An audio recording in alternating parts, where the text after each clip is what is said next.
OTR या one time registration में applicants को रजिस्टर करना अनिवार्य है। इसके बाद उन्हें अपना प्रोफाइल बनाना होगा जिसमें उनकी जानकारी, शिक्षा सर्टिफिकेट्स होंगे। यूजर्स अपने डैशबोर्ड में सभी वैकेंसीज को देख पाएंगे अथवा अपनी योग्यता के अनुसार यूजर सभी वैकेंसीज के अगेंस्ट एक क्लिक पर अप्लाई कर सकेंगे। फीस की ऑनलाइन पेमेंट के बाद वह अपने डैशबोर्ड में ही सारी जानकारियां प्राप्त कर सकेंगे, जैसे कि admit card, examination schedule, results इत्यादि।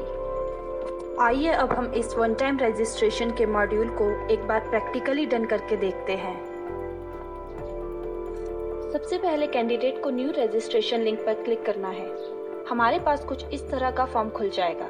सबसे पहले फील्ड में हमें ईमेल एड्रेस के लिए पूछा जाएगा, जिसमें हम अपना एक वैलिड ईमेल आईडी डालेंगे और इस पे हमें एक ऑथराइजेशन लिंक प्रोवाइड होगा। नेक्स्ट फील्ड में हमें अपना मोबाइल नंबर एंटर करना है। मोबाइल नंबर भी वैलिड होना चाहिए क्योंकि इसी पर हमें OTP आएगा। नेक्स्ट फील्ड है सिक्योरिटी क्वेश्चन, जो हमें बाद में अकाउंट को रीजनरेट करने के लिए काम आएगा। पासवर्ड फील्ड में हम पासवर्ड सेट करेंगे और कंफर्म पासवर्ड में उसी पासवर्ड को फिल करेंगे जो हमने अपने पासवर्ड में सेट किया है। इसके बाद हम सिक्योरिटी की फिल करेंगे। आई एग्री पर चेक करके रजिस्टर बटन पर क्लिक करेंगे और हमें एक लिंक हमारी ईमेल आईडी और एक SMS हमारे मोबाइल पर पहुंच जाएगा, जैसे कि आप स्क्रीन पर देख पा रहे हैं। अब हमें अपनी ईमेल आईडी ओपन करनी है। इस पर हमें एक लिंक प्रोवाइड था, उस पर हमें क्लिक किया है। इसके बाद हमें ये अकाउंट एक्टिवेशन पेज आ गया है। यहाँ पर हमें OTP फिल करना है जो हमें मोबाइल पर रिसीव हुआ है। इसके बाद हम सबमिट बटन पर क्लिक करेंगे और अब हमारी जो रजिस्ट्रेशन है वो सक्सेसफुल हो चुकी है। अब हम साइन इन करते हैं जो हमें रजिस्ट्रेशन की थी उस ईमेल आईडी से, और पासवर्ड भी हम वही फिल करेंगे जो हमने रजिस्ट्रेशन करते हुए सेट किया था। कैप्चा एंटर करके हम लॉगिन बटन पर क्लिक करेंगे तो हमारे सामने ये प्रोफाइल अपडेशन का इंटरफेस इस तरह से खुल जाएगा।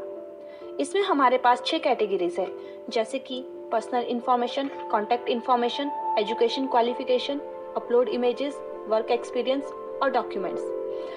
हम ये नोटिस कर लेते हैं कि जो भी फील्ड स्टार सिंबल से डिनोटेड है वो सभी मैंडेटरी फील्ड्स है, और हैश फील्ड्स वो फील्ड्स है जो हम एक बार फिल कर लेंगे और सेव कर लेंगे तो बाद में हम उससे चेंज नहीं कर सकते। तो सबसे पहले हम नेम फिल कर रहे हैं जो एप्लीकेंट का नेम है, उसके बाद डेट ऑफ बर्थ, इसके बाद हम जेंडर सिलेक्ट करेंगे। अब हम फादर्स नेम और देन मदर्स नेम फिल करेंगे। इसके बाद हम मैरिटल स्टेटस टिक करेंगे, whether it is single, married, divorce जो भी है। इसके बाद हम अपना आइडेंटिफिकेशन मार्क फिल करेंगे। इसके बाद हमारे पास ये 4 चेक बॉक्सेस आएंगे, जिसमें domicile of HP, bonafide of HP, 10th-12th passed from school located in HP या नन ऑफ द अबव। अगर हम डोमिसाइल ऑफ HP सिलेक्ट करेंगे तो हमारे पास जो हमारी स्टेट है वो ऑटोमेटिकली हिमाचल प्रदेश सिलेक्ट होकर आ जाएगी। इनकेस अगर हम नन ऑफ द अबव पर चेक करेंगे तो हमारे पास ऑल स्टेट के ऑप्शंस खुलकर सामने आ जाएंगी, जिसमें हम अपने पर्टिकुलर स्टेट्स को सिलेक्ट कर सकते हैं। जो भी कैटेगरी एप्लीकेंट सिलेक्ट करेगा उसके बेस पर मैंडेटरी डॉक्यूमेंट को एप्लीकेंट को यहाँ अपलोड करने होंगे। यदि वो सब कैटेगरी सिलेक्ट करता है तो भी उसे अपने सभी डॉक्यूमेंट्स अपलोड करने होंगे। जैसे डॉक्यूमेंट सिलेक्ट करना है और उस डॉक्यूमेंट की जो भी इशू डेट होगी यहाँ एंटर करेंगे। वैलिड अप टू डेट यहाँ मैंडेटरी नहीं होगा। यदि कोई डॉक्यूमेंट ऐसा है जिसमें valid up to date mandatory है तो उसकी वैलिड अप टू डेट आपको यहाँ एंटर करनी पड़ेगी। साथ ही साथ आपको सारे डॉक्यूमेंट्स इसी तरीके से अपलोड करने होंगे।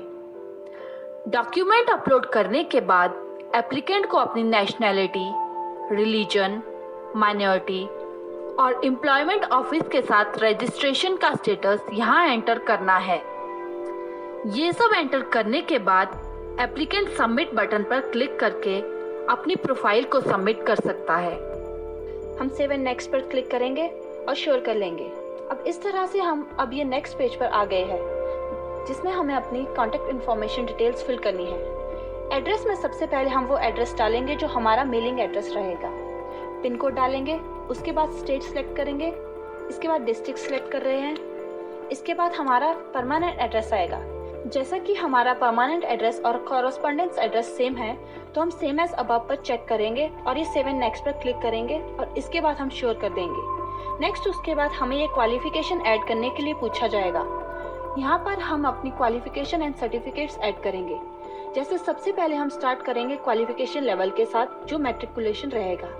Qualification 10th, qualification specialisation general, board या यूनिवर्सिटी जिससे हमने पास आउट किया है, इंस्टीट्यूट सेलेक्ट कर लेंगे।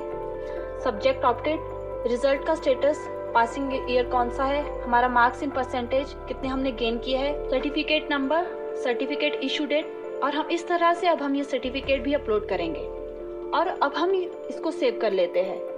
अब आएगा हमारा 10th के बाद 12th, जिसे हायर सेकेंडरी एजुकेशन भी कहते हैं। तो ये सब हमारा एक क्रोनोलॉजिकल ऑर्डर में रहेगा, 10th, 12th, graduation, then post graduation. कहने का लॉजिक ये है कि हमारी क्वालिफिकेशन के अकॉर्डिंग ही हमें वैकेंसी शो होगी। अगर हम 10th या 12th पास है तो हमें उसके अकॉर्डिंग वैकेंसी शो होगी। अगर कोई वैकेंसी ग्रेजुएशन के लिए है तो हमें उसके अकॉर्डिंग ही वैकेंसी शो होगी। इस तरह से हमारा एलिजिबिलिटी क्राइटेरिया भी सेटअप होता है। और अब हम नेक्स्ट जो हम क्वालिफिकेशन ऐड कर रहे हैं तो वो है हमारी ग्रेजुएशन। ये सब एग्जांपल्स है, जैसा कि हमारी यूनिवर्सिटी अगर पंजाब यूनिवर्सिटी है तो हम पंजाब यूनिवर्सिटी सिलेक्ट करेंगे, डिपेंडिंग अपॉन कि आपकी यूनिवर्सिटी कौन सी है। प्लीज सर्टिफिकेट नंबर और सर्टिफिकेट इशू डेट करेक्ट डालें, क्योंकि बाद में ये एप्लीकेंट फॉर्म रिजेक्शन का मुख्य कारण भी बन सकता है। नेक्स्ट अब हम यहाँ पर सिग्नेचर और पासपोर्ट साइज फोटो अपलोड करेंगे। जैसे कि कुछ क्राइटेरिया है जो आप सामने स्क्रीन पर देख पा रहे हैं। अब हम इसको सेव एंड नेक्स्ट करेंगे। जैसे कि मेरा वर्क एक्सपीरियंस कोई भी नहीं था तो हमने इसे नो करके इसको फाइनलाइज कर दिया है। सारी प्रोफाइल भरने के बाद जो भी डॉक्यूमेंट उस एप्लीकेंट ने पर्सनल प्रोफाइल में सिलेक्ट किए होंगे वो सभी डॉक्यूमेंट आपको यहाँ इस तरीके से दिखाई देंगे। अगर एप्लीकेंट अपने डॉक्यूमेंट को चेंज करना चाहता है तो यहाँ से डिलीट करके इन डॉक्यूमेंट्स को रीअपलोड भी कर सकता है और साथ ही साथ व्यू भी कर सकता है। सभी डॉक्यूमेंट्स इस डॉक्यूमेंट सेक्शन में ही रिफ्लेक्ट होंगे। फाइनल सबमिशन के बाद हमारी प्रोफाइल कुछ इस तरह से खुलकर सामने आ जाएगी। नेविगेशन बार में फीस, ट्रांजैक्शन, आंसर की और भी कुछ सपोर्ट्स आपको दिख रहे हैं और राइट साइड पे एलिजिबल एडवर्टाइजमेंट और ऑल एडवर्टाइजमेंट शो हो रही है। एलिजिबल एडवर्टाइजमेंट वो एडवर्टाइजमेंट है जो हमारी क्वालिफिकेशन लेवल के अकॉर्डिंग शो हो रही है और ऑल एडवर्टाइजमेंट हमारी सभी वैकेंसीज के लिए एडवर्टाइजमेंट शो होगी जो HPPSC की तरफ से पब्लिश्ड होगी। Thank you. अब हम अपनी आने वाली नेक्स्ट वीडियो में ये देखेंगे कि हम